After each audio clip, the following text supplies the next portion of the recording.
चीज़ों को ना ओल्ड जनरेशन और न्यू जनरेशन के बीच में एक गैप आने लगता है और वहीं से चीज़ें कन्फ्लिक्ट की तरफ मुड़ने लगती है। पहले जब फ़ोन लॉन्च हुआ था तो उस समय वो स्मार्ट नहीं थे। बहुत ज़्यादा फ़ोन पे टाइम स्पेंड कर रही है जो कि लास्ट जनरेशन को पसंद नहीं आ रहा। हमेशा क्या एक नई पीढ़ी एक नई सोच को नई टेक्नोलॉजी को लेकर आ रही है। हाँ। मेरी दादी को देखती थी, फिर मैंने अपनी मम्मा को देखा, तो मेरी दादी और मेरी मम्मा की लाइफ स्टाइल में काफ़ी चेंजेस बहुत रहे। डिफरेंस होंगे। अब मेरी मम्मा और मेरी लाइफ स्टाइल में काफ़ी चेंजेस है। हाँ।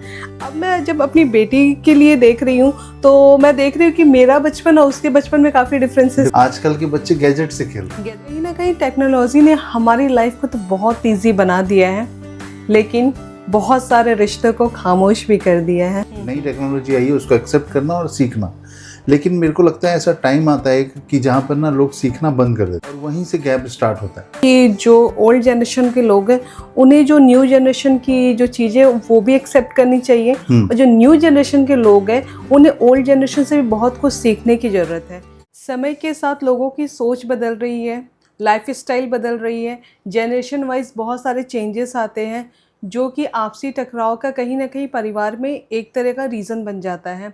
तो आज हम लोग इसी रीज़न के ऊपर बात करेंगे कि क्या क्या रीज़न्स हो सकते हैं और इसके क्या क्या सॉल्यूशंस हो सकते हैं। नमस्कार दोस्तों, मैं हूँ पूजा सिंह। नमस्कार दोस्तों, मैं हूं कुशाल शर्मा। तो आइए इस चर्चा को हम लोग आगे बढ़ाते हैं। तो कुशल, जैसे जैसे जनरेशन गैप्स आती हैं, हर जनरेशन अपने साथ कुछ नई सोच लेकर आती है, कोई बहुत सारी नई चीज़ें आती है, बहुत सारी चीज़ों में बदलाव आता है। तो कहाँ क्या चैलेंजेस हो जाता है कि फैमिली के बीच में जो टकराव आते हैं, क्या रीजंस हो जाते हैं इस चीज़ के? मेरे को लगता है कि फैमिली के बीच में अगर ये टकराव आते हैं तो वो जनरेशन गैप ही है जिस पे हम आज बात करने वाले हैं। उसके साथ साथ हर 10 साल में ना कभी एक ज़माना चेंज होता है, जिसको बोलते हैं एजुकेशन सिस्टम चेंज होता है, इकोसिस्टम चेंज होता है और फाइनेंशियल चीज़ें चेंज हो जाती है। बहुत सारी नई नई टेक्नोलॉजीज आ जाती हैं। टेक्नोलॉजीज़ के चेंजेस हैं, जैसे आज से 20-30 साल पहले अगर देखें तो उस समय जो कंप्यूटर्स थे आज नहीं हैं, आज उससे भी फास्ट हैं। तो वो सारी चीज़ें चेंजेस होने से लोगों के दिमाग में काफ़ी सी सारी चीज़ें का चेंजेस होता है और उन चीज़ों को ना ओल्ड जनरेशन और न्यू जनरेशन के बीच में एक गैप आने लगता है और वहीं से चीज़ें कन्फ्लिक्ट की तरफ मुड़ने लगती है। लाइक पहले फ़ोन इतने कॉमन नहीं होते थे। हाँ। आजकल फ़ोन भी काफ़ी कॉमन हो गए हैं और लोग फ़ोन पे ज़्यादा टाइम दे रहे हैं। पहले जब फ़ोन लॉन्च हुआ था तो उस समय वो स्मार्ट नहीं थे। वो जो नॉर्मल कॉल और मैसेजेस के लिए थे और उसमें में भी एक लिमिटेड एक्सेसिबिलिटी थी मैसेज की या कॉल की। इतने कॉल करोगे तो इतना अमाउंट होगा। आजकल के टाइम में अनलिमिटेड है।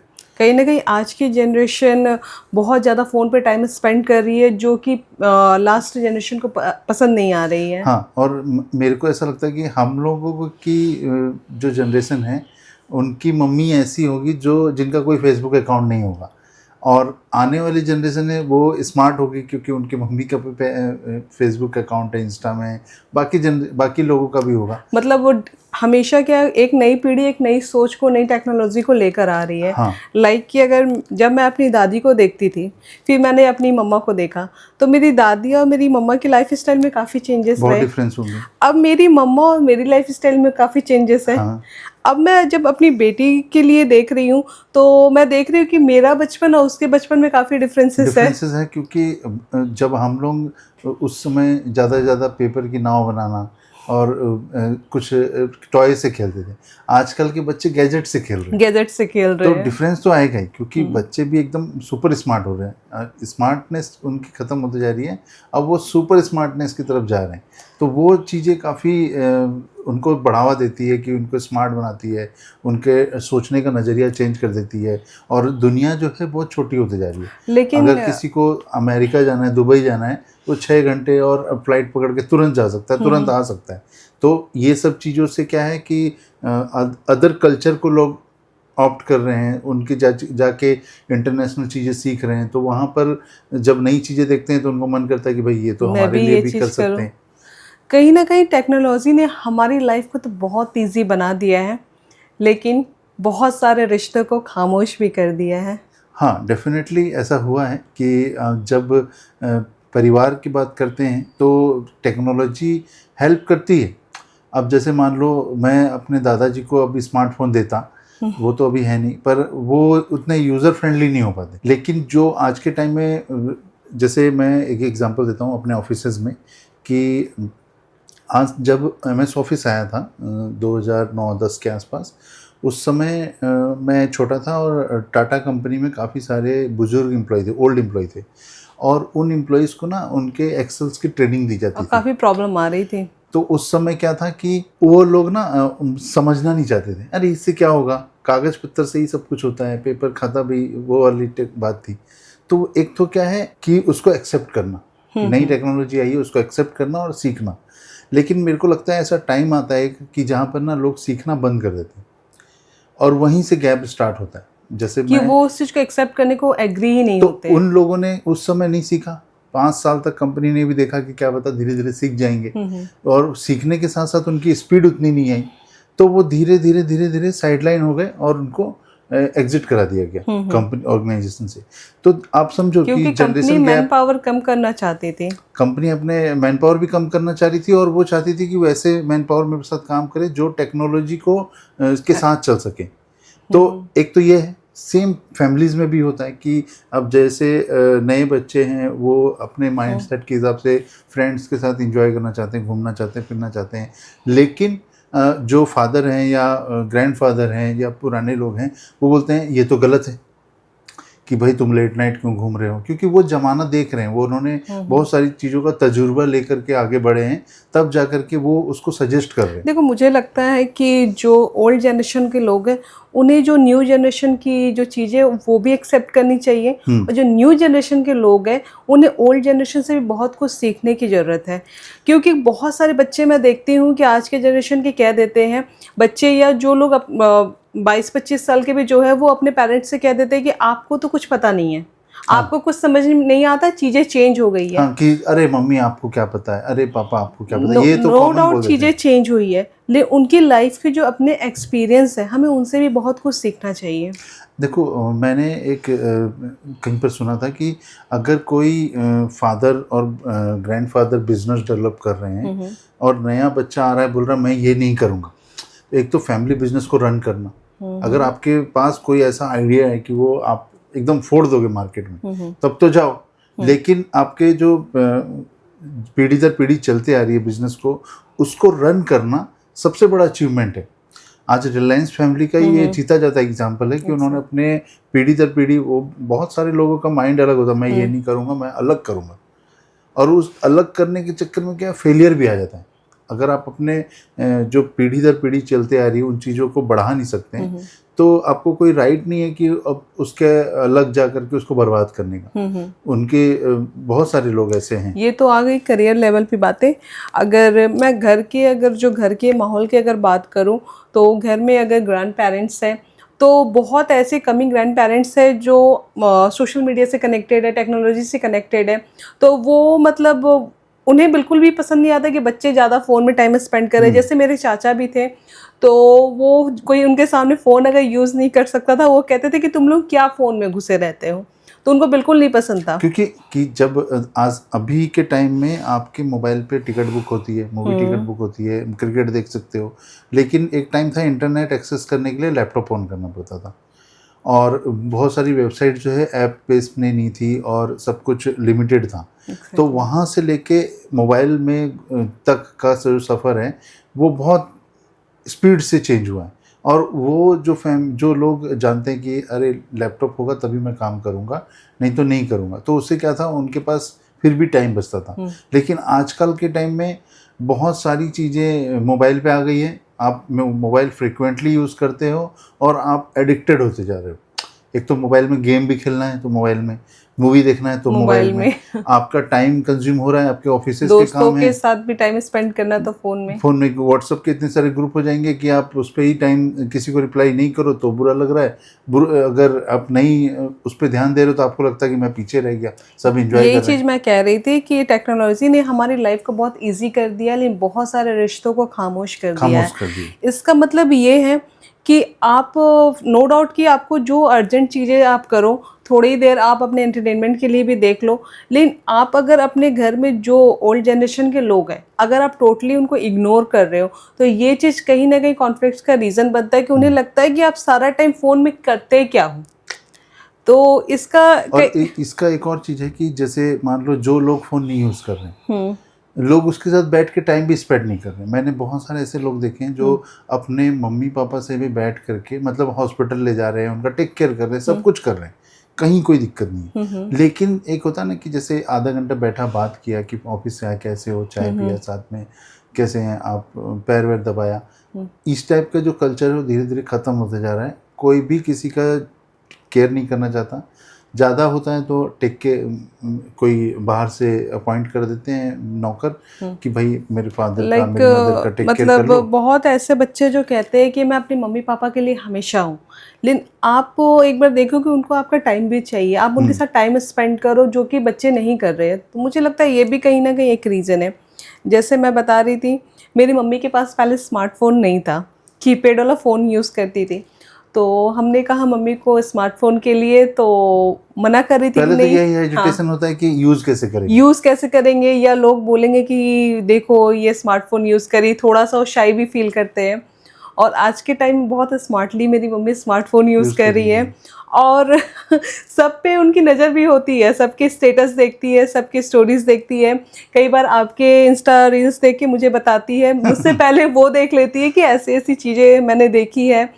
तो ये चीज़ कहीं ना कहीं, अगर आप आज के मतलब जनरेशन में हो और आप अगर मोबाइल चला रहे हो, स्मार्टफोन चला रहे हो, तो कहीं ना कहीं उससे आप अपने फैमिली को भी कनेक्टेड करो, अपने पेरेंट्स को भी कनेक्टेड करो कि वो भी बैठ, हाँ, इंगेजमेंट ज़रूरी है कि वो भी थोड़ा सा उसमें टाइम स्पेंड करें, उनको भी अच्छा लगे। और ये सब जितनी भी टेक्नोलॉजी बनाई गई, जैसे मोबाइल है, लैपटॉप है, या वो इजी टू यूज़ है, ऐसा कोई डिफ़िकल्ट नहीं है। पर क्या है कि कोई उनको सिखाने के लिए होना चाहिए। कुछ पेरेंट्स ऐसे हैं जो अरे तू मेरे को सिखाएगा, ये भी बोल देते हैं। तो पेरेंट्स को भी इस चीज़ को थोड़ा एक्सेप्ट करना पड़ेगा, दोनों को एक एक कदम चलना पड़ेगा। हाँ। अब जैसे मैं ऐसी कई वीडियो इंस्टाग्राम में देखती हूँ कि लोग अपने दादी के साथ वीडियो बना रहे हैं, तो वो चीज़ें काफ़ी अच्छी लगती है कि मतलब भाई बच्चे और दादी मतलब फ़ोन से भी कनेक्टेड है, एक दूसरे से भी कनेक्टेड है। तो ये एक इसका सॉल्यूशन हो सकता है कि अपने जो भी पेरेंट्स हैं या फिर ग्रैंड पेरेंट्स हैं, उनको इंगेज रखना, ये नहीं फील कराना कि यार भाई तेरे को आता ही क्या है। ऑब्वियसली उनके टाइम में अगर वो होता तो वो सीख लेते। नहीं, कई बार ऐसा मैं देखती हूँ कि पेरेंट्स, स्पेशली मैं मदर्स के लिए कहूँगी, कि चुपचाप ऐसे बैठे रहती हैं। मैंने देखा है ऐसे कई लोगों को, बच्चे टीवी में अपना देख रहे हैं, और आजकल एक ट्रेंड है कि टीवी और फ़ोन दोनों एक साथ चलाना है। टीवी भी चलना चाहिए, फ़ोन भी चलना चाहिए, और जो जीता जागता इंसान बैठा है वो खामोश बैठा हुआ है। और नहीं, इसमें जो ऐसे इस तरह से डबल चीज़ें करते हैं, उनका जो दिमाग है वो सेंट्रिक नहीं होता। मान लो मैं फ़ोन भी चला रहा हूँ, मैं टीवी भी चला रहा हूँ, और मैं खाना भी खा रहा हूँ, एग्जैक्टली तो मैं फोकस नहीं रहूँगा। मतलब अगर कोई तीसरा बंदा अगर उससे मैं कुछ बोल दिया, तो मेरा दिमाग में क्या चल रहा है, मल्टीपल चीज़ें एक साथ इनपुट हो रही। ना वो खाने पे फोकस है, ना ही टीवी पे फोकस है, ना फ़ोन पे फोकस है। बस कई बार ऐसा होता है कि लोग बस देखे जा रहे, क्या देख रहे हैं वो भी नहीं समझ में आता कि मैं कर क्या रहा हूँ। और यहाँ से ना एक मैं बताना चाहता हूँ कि जो बेटे जिनके 15 साल से लेकर 20 साल के बीच में हैं, और उनके फादर इस तरह का बिहेवियर रखते हैं, जो गैप है कि ऑफिस में टाइम स्पेंड करना, फिर मोबाइल में इंगेज हो जाना, फिर बच्चे पैसे मांग रहे तो चलो तुमको दे रहे हैं, सारी फैसिलिटी दे रहे हैं, घर गाड़ी मकान सब कुछ, लेकिन अपने बच्चों से नहीं बात करना एक गैप क्रिएट करता है। मैंने ये जीता जाता एग्जाम्पल देखा, बहुत सारे मेरे ऐसे फ्रेंड्स जो उस समय टेक्नोलॉजी इतनी नहीं थी, फिर भी उनके फादर उनसे इतना मतलब फादर का ऐसा था कि भाई मैं ना कड़क बोलूँगा, स्ट्रिक्ट रहूँगा, और अनुशासन में रखूँगा। तो ज़्यादा चीज़ें कंट्रोल करने के चक्कर में एक गैप आ जाता है। फिर क्या होता है, उस एज में 15 से लेकर 20 के बीच में बच्चा जो है वो फादर से बात ही नहीं करता, गैप आ जाता है। और वहाँ पर और फादर का दिमाग ऐसा होता है कि मैंने बहुत सारी चीज़ें देख ली हैं, तो मैं जो बोलूँगा वो इसको मानना पड़ेगा, वही मानना है। तो यहाँ से टकराव स्टार्ट हो जाता है कि भाई मैं बोलूँगा ये मानेगा, नहीं मानेगा तो मैं मारूँगा प्यार से। पर लेकिन आज के टाइम या फिर मैं तुम्हें प्रॉपर्टी में कुछ नहीं दूंगा, नहीं, उस समय ऐसी बातें नहीं आती है, इस तरह की बातें उस समय नहीं आती। लेकिन ये एक होता है कि उसको पनिश करना, उसको डांटना हमेशा, तो वो फिर उसका दिमाग में सेट हो जाता है कि भाई मैं अगर कुछ बोलूँगा तो बिना मतलब का डांट खाऊंगा, इससे अच्छा बोलो ही मत। कई ऐसे लोग हैं जो करते हैं कि ठीक है तू निकल जा, तू अपना कुछ देख ले, अगर मेरी बात नहीं मानेगा तो तू अपना कुछ देख ले, अपना कुछ कर ले। वो एक तरह से मतलब थोड़ा सा पिनलाइज करने के लिए, कुछ करने के लिए बोलते हैं, लेकिन मेरे को लगता है कि इस तरह का जो एटीट्यूड अगर फादर में है तो वो बहुत रॉन्ग मैसेज जाता है अपने बच्चों के ऊपर, क्योंकि उससे उनका गैप आएगा।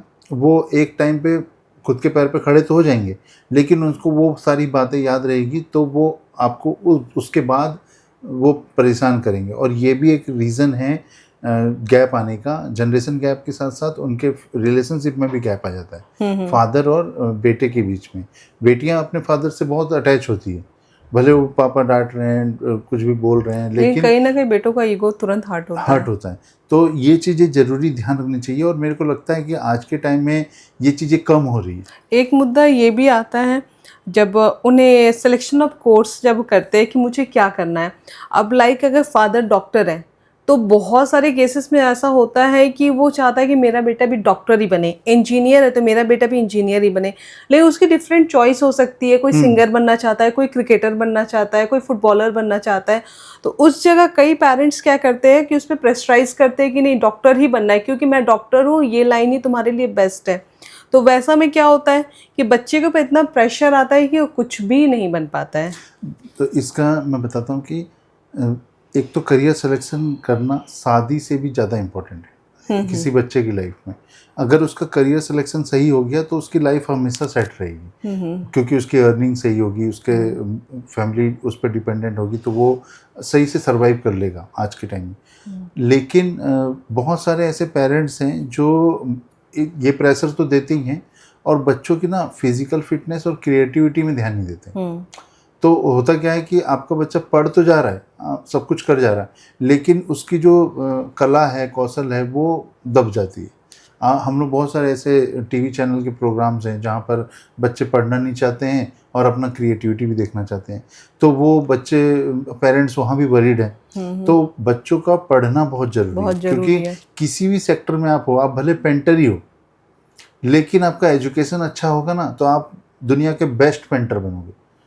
मैं लोएस्ट एग्जांपल दे रहा हूँ, मैंने बहुत सारे ऐसे देखे हैं आज के टाइम में, बच्चे आईआईटी का एग्ज़ाम दे रहे हैं, सीए टॉपर हो रहे हैं, और बहुत सारे तरीके से पास आउट हो रहे हैं, जो कि कोई रिक्शे वाले का बच्चा है, कोई सब्जी वाले का बच्चा है, कोई चाय वाले का बेटा है। तो उस तरह से वो ग्रो कर रहे हैं। बहुत सारे ऐसे, मैं फैक्ट्रीज़ में गया हूँ, बहुत सारे लेबर्स से बात किया है, तो उनका भी ये ड्रीम होता है कि मेरा बच्चा फैक्ट्री में आके काम ना करे, वो अच्छे से पढ़ाई करे। तो इंडिया में लाइफस्टाइल चेंजिंग तो बहुत फ्रीक्वेंटली हो रही है, साथ ही साथ लोगों की सोच भी चेंज हो रही है। लोग अपने आप को उस तरीके से ढाल रहे हैं कि मेरा बच्चा अच्छे से अच्छा पढ़ ले, लेकिन जो गैप वाली हम बात कर रहे हैं, वो गैप उनके बीच में आ जाता है। मुझे जहाँ तक लगता है जब बच्चा अपना करियर सेलेक्ट करता है तो वो अपने इंटरेस्ट के हिसाब से सेलेक्ट करता है, और पेरेंट्स को भी मुझे लगता है कि उन्हें सुनना और समझना चाहिए, और बच्चे को भी उनकी बात सुननी और समझनी चाहिए, उसके बाद सेलेक्ट करना चाहिए। दोनों को म्यूचुअली मिल के सेलेक्ट करना चाहिए कि क्या सही है, ना कि पेरेंट्स उसे प्रेशर डाल रहे हैं कि तुम्हें यही करना है, और ना ही बच्चा ठीठ की तरह कह रहा है कि नहीं मैं तो यही करूँगा। दोनों को मुझे लगता है अपनी अपनी बातें एक दूसरे के सामने फ्रेंकली रखनी चाहिए, ताकि ये जो कॉन्फ्लिक्ट होता है ना जनरेशन गैप की वजह से, इस चीज़ से इसको कम किया जा सकता है। क्योंकि बहुत तेज़ी से ना चीज़ों की में चेंजेस आ रहे हैं, और हर कोई मदर फादर का ड्रीम होता है कि उसका बच्चा ना या तो IITian बन जाए, CA बन जाए, या फिर कोई डॉक्टर बन जाए, IAS IPS बन जाए। तो वो कंपटीशन में रेस लगी हुई है, वो उनकी गलती नहीं है। पर लाइक बहुत सारे ऐसे बच्चे जो CA नहीं बनना चाहते, लेकिन पेरेंट्स प्रेशर डालते तुम्हें CA ही बनना है, तो उनकी एक लाइफ का बहुत सारा जो इम्पोर्टेंट साल है ना उसकी प्रिपरेशन में निकल जाता है, और रिजल्ट 0 मिलता है, क्योंकि उसमें उसका इंटरेस्ट था ही नहीं। क्योंकि आज हम ओलंपिक गेम देख रहे हैं, ओलंपिक गेम में भी बहुत सारे ऐसे बच्चे हैं जो स्पोर्ट्स में उनकी रुचि बहुत ज़्यादा है, पढ़ने में भी बहुत तेज है और स्पोर्ट्स में भी उनकी रुचि ज़्यादा है, और वो इंडिया के लिए मेडल ला रहे हैं। चाहे वो कोई भी बच्चे हों, बहुत सारे मेहनत कर रहे हैं, और कुछ लोगों ने तो मतलब शौक में ही स्पोर्ट्स स्टार्ट किया था और आज वो गोल्ड मेडल लेकर के आ रहे हैं। नीरज चोपड़ा उसका जीता जाता एग्जाम्पल है, जो उन्होंने, वो बहुत हेल्दी थे और वो अपना स्टार्ट किए कि भाई मैं को फिट होना है। वहाँ पर उनको जेवलिन थ्रोअर कोच मिले और उनकी लाइफ चेंज हो गई। तो ऐसा होता है। और अब दिक्कत ये है कि गांव से भी जो बच्चे हैं, जो हमारे गांव से आते हैं, वो भी स्मार्टनेस के साथ ना चीज़ों को ऑप्ट कर रहे हैं और बहुत सीरियस होकर पढ़ते हैं। तो पढ़े लिखे होने से क्या होता है ना कि आप नई टेक्नोलॉजी को बहुत अच्छे से समझते हो और उस चीज़ को अपने करियर लेवल पे बहुत अलग लेवल पे आप लेके जा सकते हो। क्योंकि आज हम लोग देखते हैं जैसे छोटे छोटे बच्चे जो पढ़ाई कर रहे हैं, हम लोग उस समय नहीं पढ़े। हम लोग का पढ़ने का जो तरीका था वो बहुत डिफरेंट था। लेकिन आज के टाइम में बच्चे टैब से पढ़ रहे हैं, बच्चे कलर कोडिंग से पढ़ रहे हैं। हम लोगों को सिर्फ ब्लैक और वाइट ही सिखाया गया, चौक और बोर्ड ही था जिससे हम पढ़ते थे। तो वो गैप तो है ही, पर अगर मेरे को वो चीज़ें सीखनी है तो मेरे को उनके साथ बैठना होगा। लाइक जब हम लोग छोटे थे तो मेरे पेरेंट्स ने हमें स्लेट और चौक से पहले लिखना सिखाया था, कॉपी पेंसिल बाद में मिला था। लेकिन अब मेरी बेटी पढ़ती है तो मैंने उससे डायरेक्ट कॉपी और पेंसिल पकड़ाया। तो चीज़ें बदल रही है और उस चीज़ों को क्या है, हमें भी अपना माइंडसेट उस हिसाब से बना के रखना पड़ता है। जैसे कि मैं हमेशा बार बार कहती हूँ कि कम्युनिकेशन गैप फैमिली में नहीं होना चाहिए। हमेशा बातचीत, आप फैमिली का माहौल ऐसा बना के रखोगे घर का हर मेंबर जो है ना आपस में ओपनली बात कर सके, अपनी बातें रख सके, अपने ड्रीम्स रख सके, तब जाके एक फैमिली में अच्छा माहौल बनता है। और ये जो जनरेशन गैप में जो कॉन्फ्लिक्ट्स हो रहे हैं ना, ये भी कम होंगे। हाँ, हो जाएंगे। बंद तो मैं नहीं कहूँगी कि बंद हो जाएंगे, लेकिन कम बहुत हो जाएंगे। अब पहले के टाइम में मैंने देखा है कि चाहे अमीर से अमीर घर हो या गरीब से गरीब घर हो, जो बाबूजी या फिर माताजी जो होती थी, मतलब घर में जो बड़ी हैं, वो पहले बैठ के खाना खाएंगी, फिर बच्चे साथ में बैठेंगे। खाना खाते समय कोई फालतू बात नहीं होती थी, डिसिप्लिन मैनर में चीज़ें होती थी। आज के टाइम में क्या है, मेरा खाना नहीं बनाना, मैं बाहर खाऊंगा, मैं लेट आऊँगा, क्योंकि लाइफ बहुत बिजी है। और फिर क्या है कि साथ में बैठ करके चीज़ें नहीं होनी। अब बच्चे को सुबह स्कूल जाना है, वो अपना सो गया, अगर देखो आप कभी लेट आ रहे हो तो वो फैमिली भी समझती है। लेकिन अगर आपका ये हमेशा का आदत हो गया रेगुलर बेसिस पे कि मैं आज लेट आऊँगा, मैं दोस्तों के साथ हूँ, तो कहीं ना कहीं ये फैमिली इस चीज़ को टॉलरेट नहीं करती है। तो कहीं आपको न्यू जनरेशन को भी ये चीज़ समझना चाहिए, अगर फैमिली किसी चीज़ के लिए मना कर रही है तो वो कहीं ना कहीं हमारे भले के लिए ही मना। बहुत सारे ऐसे फैमिली में, गुड़गांव में रहता हूँ और सेक्टर 29 में जब फ्राइडे को हम जाते हैं, देखे हैं, तो हम लोग बच्चों के साथ जाते हैं तो नॉर्मल होटल्स वगैरह, रेस्टोरेंट वगैरह में जाते हैं। लेकिन बहुत सारे लोग अपने बच्चों को पब में ले जा रहे हैं, वहाँ साथ में बैठ के दारू पी रहे हैं। तो जब वो बड़े होकर के वो दारू अगर पियेंगे या ड्रिंक करेंगे तो आप उसको मना नहीं कर पाओगे। आप खुद ही एक गलत कल्चर में बच्चे को ढाल रहे हैं कि सही गलत का समझ उसको होना जरूरी है, लेकिन आप उसको क्या इनपुट दे रहे हो ये बहुत ज़रूरी है। और ये चीज़ें मेरे को लगता है कि बहुत ज़्यादा गलत है। मतलब फ्रेंडली होना अपने बच्चे के साथ गलत बात नहीं है, लेकिन किस लेवल पे आप फ्रेंडली हो रहे हैं, डिसिप्लिन वे में आप रखो। हाँ, ये होना ज़रूरी है। क्योंकि आज के टाइम में मैं जाके देखा हूँ, मैंने चीज़ें ऑब्जर्व करता हूँ, तो मेरे को फील होता है कि यहाँ चीज़ें गलत हो रही है। पेरेंटिंग में जो सबसे बड़ा इश्यूज आ रहा है वो इसी को लेकर के। आपको कुछ चीज़ें बहुत हाइड रखनी पड़ती है अपने बच्चों से, आपकी अपनी लाइफस्टाइल को भी चेंज करना पड़ता है, अपनी आदतों को चेंज करना पड़ता है जब बच्चे बड़े होते हैं। हमारी परवरिश ऐसी हुई है कि हमने आज तक अपने बड़ों को पलट के जवाब नहीं दिया। मेरी मामी है, मैंने कभी, कोई नहीं कह सकता कि मैंने उन्हें पलट के जवाब दिया, या मेरी मम्मी ने कभी मेरी दादी को पलट के जवाब नहीं दिया। तो ये सारी चीज़ें आप बच्चे देख रहे हैं, मैं देख रही हूँ कि मेरे पेरेंट्स कैसे बिहेव कर रहे हैं, तो मैं भी वही सीखूंगी। अगर मैं देखूंगी कि मेरे पेरेंट्स अपने बड़ों के रिस्पेक्ट नहीं कर रहे, तो मैं भी डिसिप्लिन वे में बिल्कुल भी नहीं रह सकती। तो ये चीज़ें कहीं ना कहीं हम, और अगर बच्चों के साथ आप गलत बिहेव करोगे बोलने में या किसी तरह में, तो भी वो एक टाइम के बाद ना वैसा ही रिप्लाई करेंगे। मैंने बहुत सारे ऐसे एग्जांपल देखे हैं। मेरे रिलेटिव में मैंने देखा है कि उनकी डॉटर बहुत ज़्यादा पढ़ी लिखी थी, बहुत ही अच्छे कंपनी में जॉब कर रही थी, लेकिन अपने मदर फादर को लेकर के उसका माइंडसेट ऐसा मतलब घटिया था कि वो जैसे ही सुबह उठना तो चिल्लाना अपनी मम्मी पे, और अगर काम वाली नहीं आई है तो मम्मी को भी उसी तरह से बिहेव करना। ये तो बिल्कुल अनएजुकेटेड लोगों की तरह मतलब ऐसे बिहेवियर करना कि मैंने आपको अपने घर पे रख रखा है तो एहसान कर रखा है। तो मेरे को उस जगह से हटना ज़्यादा अच्छा लगा कि यार ये बहुत गलत हो रहा है, ये ऐसा नहीं होना चाहिए। और इनको मतलब अलग है। अगर आप अपने मदर फादर का टेक केयर कर रहे हो तो वो इसलिए कर रहे हो कि एक तो उनके पास कोई दूसरा रिसोर्स नहीं, उन्हें अपने लाइफ टाइम का एसेट्स आपको दे दिया, आपको पढ़ाया लिखाया और अपनी इस हालत में ले आए। अब उसके बाद आपको रिस्पॉन्सिबिलिटी बनती है उसका टेक केयर करना, उसको समझाना, बताना, उनका मेडिकल ट्रीटमेंट लेना। लेकिन अगर आप उसको अवॉइड कर दोगे, अगर आप उसको एहसान की तरह दिखाओगे, तो वो आपकी सबसे बड़ी गलती है और आपको समाज भी उस तरह से नहीं देखता है जिस तरह से फिर आप सोच रहे हो। तो मुझे लगता है कि आप पेरेंट्स और बच्चों के बीच में कई बार कॉन्फ्लिक्ट्स होते हैं, आर्गुमेंट्स होते हैं। चलो ठीक है, आपको जो चीज़ें पसंद नहीं आ रही आप रख रहे हो उस चीज़ को, लेकिन कभी भी पेरेंट्स का इंसल्ट करना मुझे नहीं लगता कि किसी भी तरीके से सही है। हाँ, अगर आप अपने पेरेंट्स का इंसल्ट कर रहे हो अपने बच्चों के सामने या किसी भी तरह से, तो बच्चे भी आपके साथ वही रिपीट आने करेंगे। वाले टाइम में वो 100% वो ऐसा ही बिहेव करेंगे आपके साथ भी, क्योंकि उनका माइंडसेट वैसे ही सेट होगा। अभी आप उसको पढ़ा रहे हो, चीज़ें प्रोवाइड करा रहे हो, तो उसको दिमाग में है कि भाई मेरे पापा मेरे लिए सब कुछ है, मेरी मम्मी मेरे लिए सब कुछ है। लेकिन एक टाइम आएगा जब वो बोलेंगे कि आप गलत हो, आपने गलत किया। इस तरह की बातें वहाँ आती है और यहीं से गैप स्टार्ट होता है। दूसरी एक इस चीज़ पे भी काफ़ी कॉन्फ्लिक्ट्स होते हैं सिलेक्शन ऑफ जॉब पे। लाइक कि पेरेंट्स चाहते हैं कि ये गवर्नमेंट जॉब ही करें, और कुछ लोगों की चॉइस होती है गवर्नमेंट जॉब करना, कुछ लोगों की चॉइस होती है कि अपना स्टार्टअप करे या कोई कॉर्पोरेट सेक्टर ज्वाइन करे। हाँ, तो नहीं, ये इसका मैं बताता हूँ कि जैसे क्या होता है कि बहुत सारे पेरेंट्स ना अपने बच्चों को फोर्स करते हैं कि भाई तुम गवर्नमेंट जॉब की तैयारी करो। बच्चे करते भी हैं, उनको रिसोर्सेज दिए जाते हैं, उनको सारी चीज़ें फैसिलिटी प्रोवाइड कराई जाती है और वो जी जान लगा के करते हैं। लेकिन गवर्नमेंट जॉब की सीट्स जो काफ़ी लिमिटेड होती है। लिमिटेड हैं और वहाँ पर वो फेल हो गए। अब मान लो कोई बच्चा बैंक की तैयारी कर रहा है, बैंकिंग की, और 5 साल उसने स्पेंड किया ग्रेजुएशन कंप्लीट होने के बाद और पूरा बैंकिंग में वो हो गया। अब वो 5 साल के बाद नहीं कुछ कर पाया। अगर वो 20 साल में था और 25 साल का हो गया, तो अब उसको बोला जा रहा है कि तुम जाओ प्राइवेट जॉब करो। अब 25 साल के बंदे को, जो बंदा को एमबीए कंप्लीट करके जॉब में चल जाना चाहिए था, उसके पुराने जो फ्रेंड जो उस समय जॉब की तैयारी नहीं करे होंगे, वो एमबीए करके अच्छे जॉब में चले गए और 3 साल में प्रमोशन भी आ गया।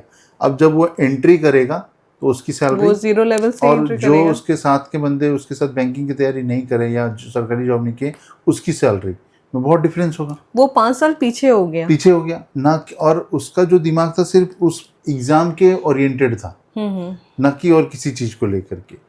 और जॉब करने के लिए जब आप जाते हो तो आपको बहुत सारी स्किल्स एडिशनली चाहिए होती है, तभी आपका सिलेक्शंस भी होता है, इंटरव्यू क्रैक कर पाते हो। आपके पास वो स्किल्स होती है, उन बच्चों के पास भी वो स्किल्स होती है जो गवर्नमेंट तैयारी कर रहे हैं एग्ज़ाम की।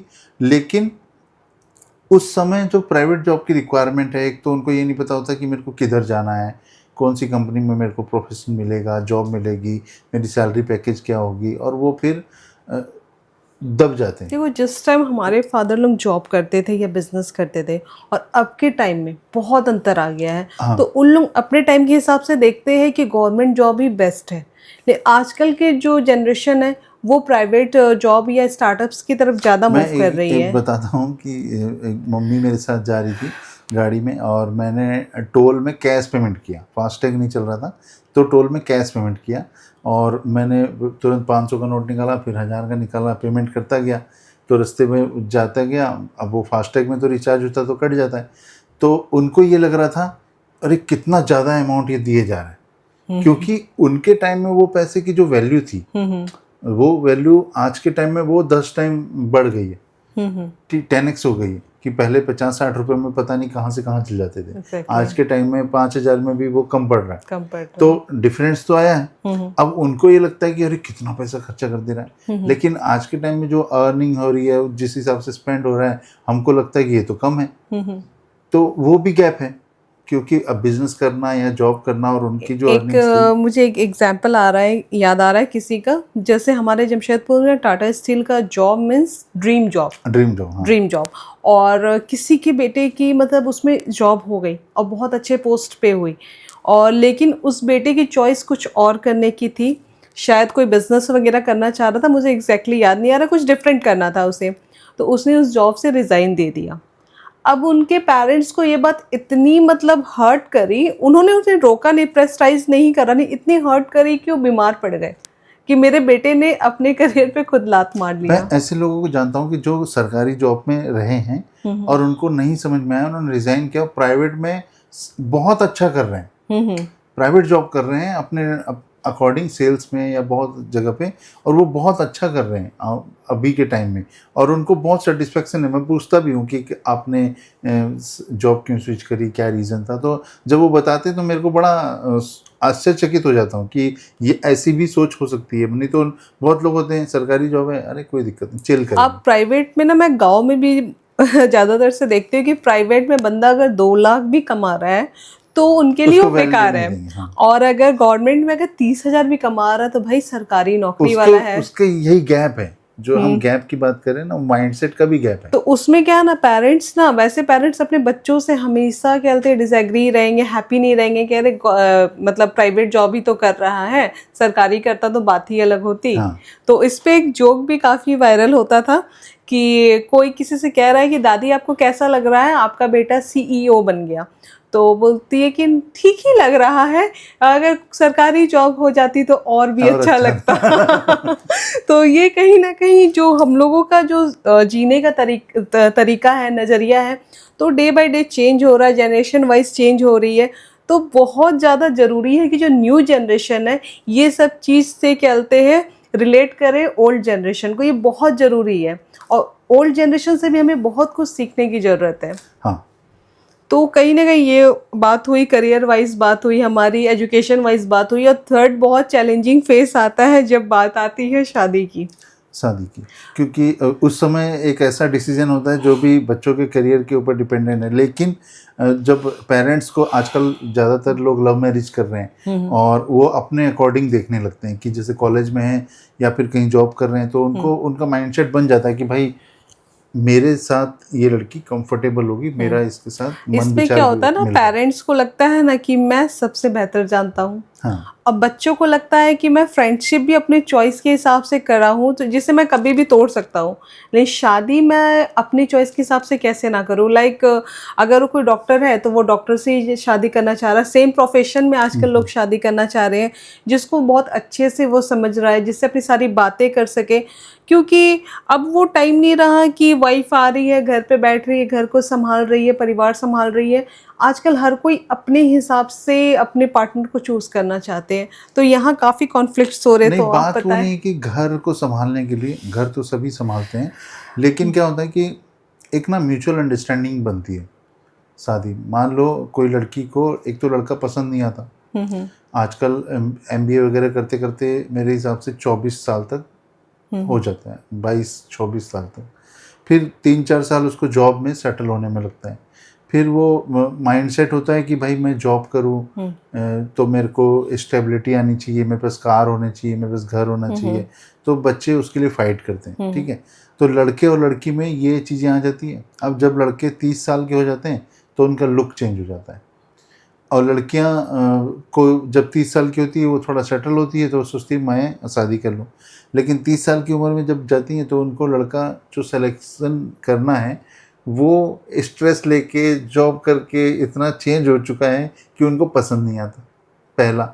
दूसरा कि अब 1-2 मुलाकात में तो समझ में आएगा नहीं। मान लो घर वाले अरेंज मैरिज में बात कर रहे हैं, हाँ तुम देखो ये देखिए बात कर ले, समझ में आ जाएगा, नहीं आता तो फिर वो उसको लगता है मैं फंस जाऊंगा। देखो होता क्या है ना, 22-23 साल में जब शादियां होती थी ना, तो उस टाइम लड़के और लड़की का ना माइंडसेट ना अलग ही रहता है। उन्हें चीज़ें उतना समझ में नहीं आती है, चलो ठीक है जो हो रहा है फैमिली कर रही है।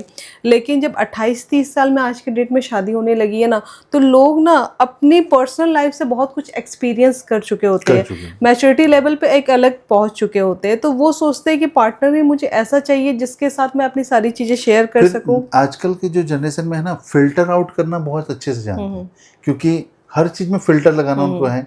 मेरे को लड़की लॉन्ग हाइट नहीं चाहिए, डार्क कॉम्प्लेक्शन नहीं चाहिए, या फिर लड़का मेरे को ज़्यादा बाल वाला चाहिए, इतनी अर्निंग करने वाला होना चाहिए, उसके घर मकान में ये गाड़ी होनी चाहिए। सबके अब एक्सपेक्टेशन तो लाइक है। डेट की लड़की अच्छे जॉब में है, अच्छा कमा रही है, लेकिन जैसा आपने कहा कि एज भी हो जाती है हाँ। और उसके अकॉर्डिंग कहीं ना कहीं फैमिली में कहीं ना कहीं कॉम्प्रोमाइज़ हो रहा है, लाइक लड़का उससे थोड़ा कम कमा रहा हो, या वो जैसा गुड लुकिंग सोच रही है उसमें कुछ कमी हो, या सिटीज़ अलग हो, लाइक लड़की कहीं और जॉब कर रही हो, लड़का कहीं और जॉब कर रहा हो, तो लड़की कॉम्प्रोमाइज़ नहीं करना चाहती है अपने करियर से, तो बहुत सारे चैलेंजेस आते हैं। तो उस टाइम में बच्चे क्या चाहते हैं कि ये आप मुझे ही चूज़ करने दो, आप एक बार देख लो आपको कैसा लग रहा है, तो वो जिसके साथ कंफर्टेबल है ना आज के डेट में उसको ही अपनी लाइफ पार्टनर बनाना चाहते हैं। मेरे ऑफिस के कुछ कलीग्स हैं या पुराने एक्सपीरियंस जिनसे मेरी बात होती है, तो कई बार ऐसा हुआ है कि लड़के देखने गए और लड़के अच्छे पढ़े लिखे सीए इंजीनियर हैं, लेकिन हेयर फॉल हो रखा है, बाल नहीं हैं, तो वो बाद में रिजेक्ट हो जा रहे हैं। बंदे टैलेंटेड हैं, बात करने में अच्छे हैं, सब कुछ है, लेकिन लुक्स में मार खा रहे हैं। क्यों? क्योंकि वो एक टाइम आया जो उनका प्रॉब्लम हुई और चीज़ें बदल गई। अब सब कोई को 100% सोचते हैं कि अच्छा मिल जाए। अब मदर फादर जो देखेंगे वो क्या है, अपने हिसाब से देखेंगे, अपने कास्ट में, अपने गोत्र में, अपने बहुत सारे क्राइटेरिया हैं फिल्टर करने के। तो वो एक तो वहाँ पर हमारे जो हिंदू समाज में है वो गोत्र देखते हैं, कास्ट देखते हैं, रिलेटिव में नहीं होना चाहिए, बहुत सारी मिसमैच नहीं होने चाहिए, इन चीज़ों को देखते हैं। उसके बाद एक तो स्कोप खत्म हो जाता है, लिमिटेड हो जाता है कि अब क्या है कि जो लड़के के दिमाग में कि ये प्रोफेशन में है कि नहीं है, हाउस वाइफ कहीं ना बनेगी कहीं तो कैसे ऐसा होता करेगी। है ना कि 2-3 साल तो मुझे लग जाता है एक दूसरे को समझने में, जब अननोन से शादी करते हैं 2-3 साल लग जाता है समझने में, और वो टाइम कोई भी बर्बाद नहीं करना चाह रहा है आज के टाइम में। आज के टाइम में तो इस वजह से लव मैरिज ज़्यादा हो रही है। अब लव मैरिज हो रही है, पापा मम्मी को बता रहे हैं, या लड़के तो ज़्यादातर अपनी मम्मी को ही बताना प्रेफर करते हैं, फादर को तो बताते भी नहीं है कि कहीं मेरे फादर को मैं बता दिया और ये ऑफेंड होकर के उसके घर चले गए, या फिर उसके फ़ोन कर दिया, या अननोन है तो मतलब कैसे रिएक्ट करेंगे मेरे को भी नहीं पता।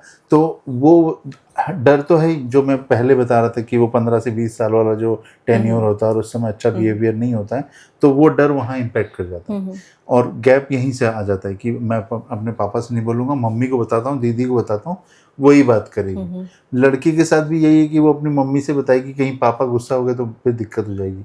वो अपने मम्मी को बताती है, अब मम्मी किस तरह डील करती है उन पे डिपेंड करता है, लेकिन मोस्टली मदर्स हैं वो बात करती है अपने हस्बैंड से, फिर समझाती है। लेकिन बहुत सारी मदर्स भी ऐसे हैं जो बहुत इमोशनल ड्रामा क्रिएट करती है, क्योंकि उनको ये लगता है कि भाई मेरा जिगर का टुकड़ा जा रहा है मेरे हाथ से, अगर मैं उसके लिए लड़की लाऊंगी तो मैं बेस्ट लाऊंगी।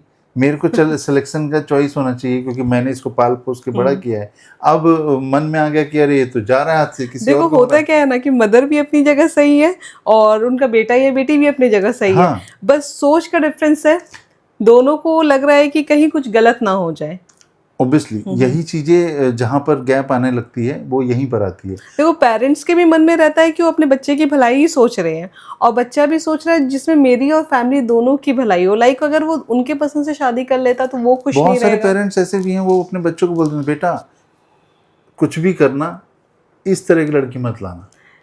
ये पहले बता देते हैं कि तू लव मैरिज कर, तू कुछ भी कर, लेकिन तू इस टाइप की लड़की मत लाना। तो फिर वो बच्चे का भी माइंड सेट में क्या है, चेंज हो जाता है, वो उसके हिसाब से फिर फिल्टर आउट करने लगता है। और या अपना कुछ पेरेंट्स तो इस तरह की भी बातें कर देते हैं जो कि मुझे बिल्कुल भी रॉन्ग लगता है कि जो करना है करो, नहीं शादी तो मेरे पसंद से ही करना है। हाँ, बहुत सारे ऑर्थोडॉक्स जो हैं वो इस तरह से भी बोल देते हैं, तो वो भी गलत है। अपने बच्चों को आप गलत करने के लिए प्रेरित कर रहे हो कि वो किसी की लाइफ के साथ स्पॉइल करेगा, बाद में आप उसकी शादी कहीं भी कर दोगे, वो बहुत गलत बात है और इस तरह का एजुकेशन नहीं देना चाहिए।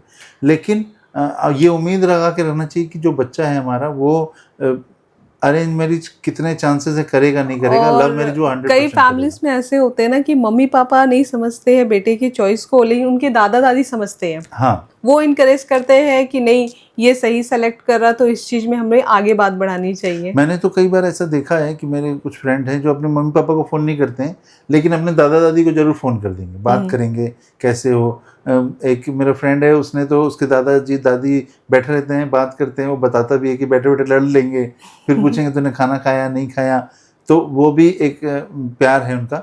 और उसने फिर उनको टाइम पास करने के लिए एक साउंड बॉक्स दिया जिसमें पुराने गाने फीडेड हैं, तो वो अब उनका टाइम बहुत अच्छा पास होता है, और गाना सुनने के बाद दादी हंस हंस के उनके किस्से सुनाती है। यही चीज मैं कह रही थी कि न्यू जनरेशन को भी ओल्ड जनरेशन के साथ कैसे कनेक्ट करना चाहिए। तो वो ट्यून जो होता है ना कि भाई जो जनरेशन का ट्यून सेट हो जाए, कि दादा का पोते के साथ, फादर का बेटे के साथ, मदर का बेटी के साथ, मदर इन लॉ का बहू के साथ, ये बहुत जरूरी है। तो फिर क्या है, मेरे हिसाब से हैप्पी फैमिलीज वहीं से स्टार्ट होगी। जहाँ तक मतलब लगता है मुझे, जो ओल्ड जनरेशन के एक्सपीरियंस है और न्यू जनरेशन के जो जीने का तरीका है, नज़रिया है, दोनों को अगर कंबाइन कर दिया जाए ना तो चीज़ें बहुत ही वंडरफुल होगी। ये कॉम्बिनेशन ना बिजनेस में भी बहुत सक्सेस होता है, लाइक एमडीएच का एग्जांपल है कि उसके दादाजी ने स्टार्ट किया था, फादर ने रन किया, और जो उसके पोते हैं वो अभी चला रहे हैं, और बहुत अच्छे तरीके से बिजनेस को रन कर रहे हैं और इंडिया में टॉप हैं। तो ये बहुत अच्छा है कि अगर उनका ट्यून सेट हो गया, उनके जनरेशन के सोच मैच हो गई और न्यू टेक्नोलॉजी को अडॉप्ट कर लिया, तो वो बिजनेस भी अच्छा चलेगा, फैमिली भी अच्छी चलेगी, और माइंडसेट से सब और खुश हर भी रहेंगे। जनरेशन अपने तरीके से उसे आगे लेकर जाएगा। हाँ, और शादी वाले मैटर पे जहाँ तक मुझे लगता है ना कि जो फैमिलीज़ है आपस में एक दूसरे के साथ बैठ के कम्युनिकेट करना चाहिए कि ठीक है, आपने सेलेक्ट करा, आपने करियर में अच्छा किया, आप सेटल्ड हो, तो कुछ आपने चूज़ करा होगा तो वो अच्छा ही होगा। हाँ। तो सुनो, एक दूसरे की बातों को सुनो, और बच्चों को भी पेरेंट्स की बातें सुननी समझनी चाहिए, अपनी बात रखनी चाहिए। तो कहीं ना कहीं आप अगर पर बातचीत, मैं बताता हूँ कि बहुत बार ना ऐसा होता है कि बच्चों ने आके बताया, हम्म बताने के बाद उनका जो रिएक्शन है ना वो बहुत ऑफेंड करने वाला होता है, लड़ाई झगड़ा, टॉक्सिक, मतलब वो मैं समझना एक्सप्लेन ही नहीं नहीं कर पा रहा हूँ। समझना ही नहीं चाहेंगे। या तो वो समझना ही नहीं चाह रहे, तो वैसे बिहेवियर में क्या बच्चे गलत कर जाते हैं, और 100% गलत कर जाएंगे। लेकिन आप उसको समझोगे, उससे बात करोगे, आपको लगता है गलत, तो उसको बैठा के समझाओ कि बेटा मेरे को ये गलत लग रहा है, अब बता मेरे को क्या करना चाहिए। देखो, दो चीजें होती है, एक तो आप दोनों एक दूसरे की बात सुनो और समझो और अपनी अपनी बात रखो, और दूसरी चीज होती है कि नहीं, मैंने जो बोला है वही वही सही है। सही है कि तो मान लो यहीं किसी से बच्चे ने कन्फ्लिक्ट। आपको बताया कि भाई मेरे को ये लड़का पसंद है या लड़की पसंद है, आपने उसको पिटाई चालू कर दी, वो बोलेगा ठीक है, ओके, वो मिच्योर है, कानून उसको राइट देता है, वो अपने पैरों पे खड़ा है, डिसीजन ले लेगा, तो आपकी इज्जत खराब होगी। और उस समय फिर आप बोलोगे कि यार मेरे को पहले बताया नहीं, और उस समय फिर क्या, अफसोस करने के अलावा कुछ भी नहीं बचता।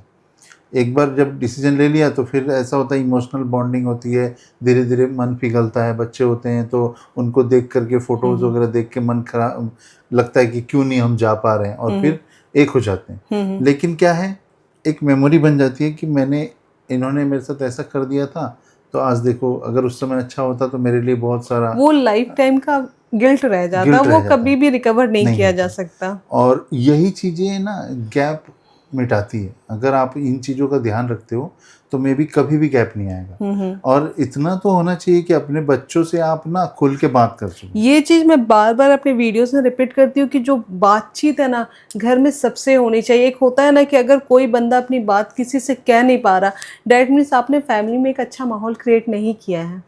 मैंने बहुत सारी जगह देखा है कि पेरेंट्स जो है या फिर कोई भी ना जो मेल लीडिंग फैमिलीज होती है, तो वहाँ पर क्या है, जेंट्स ही डिसीजन ले लेते हैं। घर में प्रॉपर्टी लेनी है, जेंट्स डिसीजन ले लेंगे।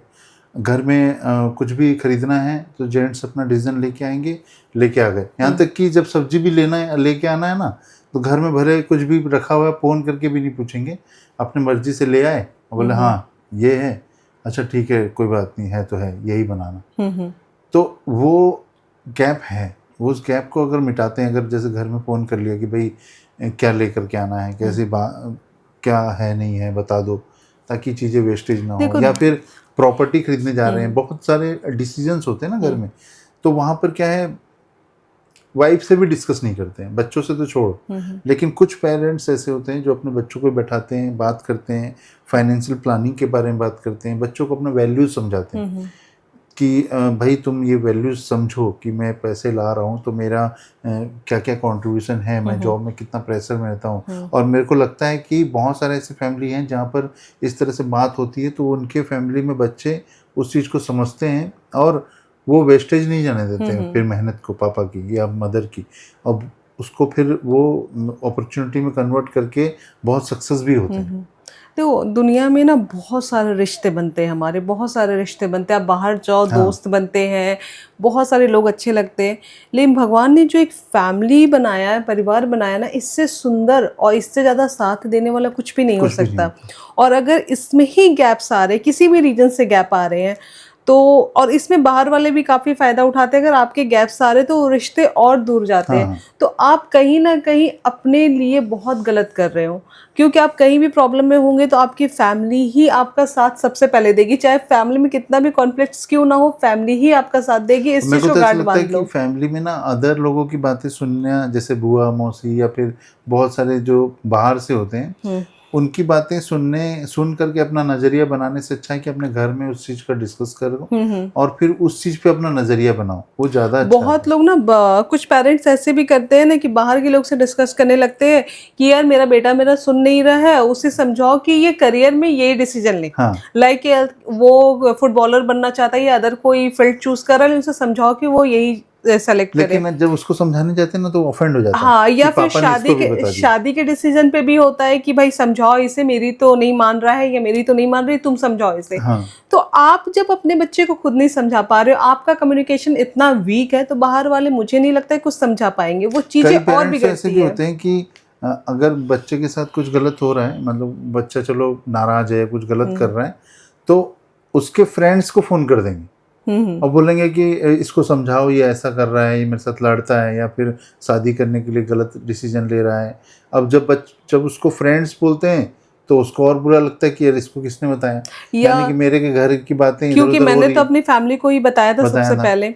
और कई घरों में ऐसा होता है ना कि अगर बच्चा नाराज है तो पेरेंट्स उसे अवॉइड कर रहे हैं और नेबर्स या कोई और रिलेटिव आके उससे मना रहा है, अच्छा कोई बात नहीं मैं हूं ना। तो ये चीज बहुत ही नेगेटिव इम्पैक्ट डालती है। आप अपने बच्चे को खुद ही मनाओ। और जो लोग फैमिली के बीच में आकर के पढ़ते हैं ना, वो आपके फैमिली को बनाने के लिए नहीं आते हैं, बिगाड़ने के लिए आते हैं। आप समझो कि अगर थर्ड पार्टी का इन्वॉल्वमेंट कहीं पर भी होगा तो वो चीजें बिगड़ेंगी। घर की बातें, चाहे घर में कुछ भी हो जाए, चाहे भाई भाई में कोई बात हो जाए, बाप बेटे में कोई बात हो जाए, सास बहू में कोई बात हो जाए, कोई भी बात हो जाए, मुझे नहीं लगता है कि ये बातें बाहर के किसी लोगों को पता चलनी चाहिए। आप अपने घर के मैटर अपने हिसाब से सुलझाओ, क्योंकि आपको लगता है कि मैं बाहर बोल के अपना मन हल्का कर रहा हूँ। आप मन हल्का नहीं कर रहे हो, आप चीज़ों को और ख़राब कर रहे हो। तो आपको ये डिसाइड करना है कि आपको अपना फैमिली का माहौल कैसे रखना है। आपस में जो आपके रिश्ते हैं, जो जनरेशन गैप्स होते हैं, चाहे वो ग्रैंड पेरेंट्स हो, पेरेंट्स हो या बच्चे हो, उसको आप एक साथ इतना स्ट्रांगली बना के रखो।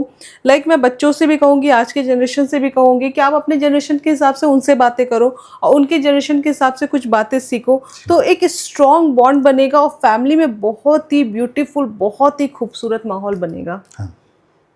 तो आपको हमारी वीडियो कैसी लगी आप हमें ज़रूर बताएं। हमारे ये वीडियो बनाने का एक अलग ही नज़रिया है, एक अलग ही तरीका है कि हम इन चीज़ों को आप तक पहुंचाएं। जो चीज़ें हम अपने जाने अनजाने में गलती करते हैं अपने परिवार में, उन चीज़ों को आप समझो, उन चीज़ों को सीखो और आप अपने बच्चों को भी समझो। और आज के जनरेशन से मैं कहती हूँ कि आप अपने पेरेंट्स को थोड़ा सा टाइम ज़रूर दो।